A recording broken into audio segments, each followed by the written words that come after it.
here we are going to be graphing a function based on the limits that they tell us. The first limit that we're told is that limit of f of x as x approaches infinity equals the limit of f of x as x approaches negative infinity equals 3. What this tells us is that as x is approaching infinity from both directions, it's going to be approaching 3, or the limit is going to be approaching 3. So that means that we can draw our endpoints on each x direction at 3.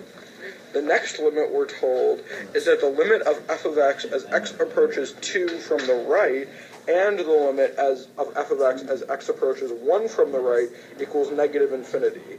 Now, since we have x approaching a certain value approaching negative infinity, that means we have two asymptotes. We have an asymptote at 1, and we will have an asymptote at 2. And since we're told that it's approaching from the left,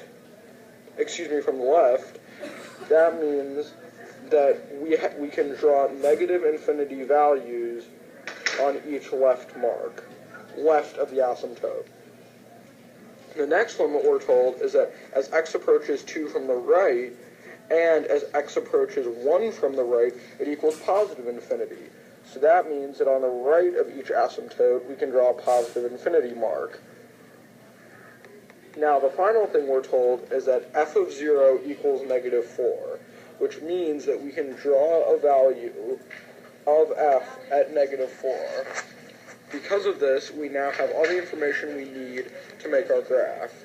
So the first thing we can do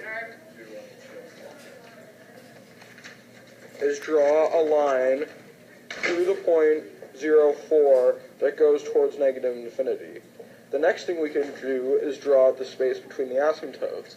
And remember, we want to try and make this as curved and S-shaped as possible.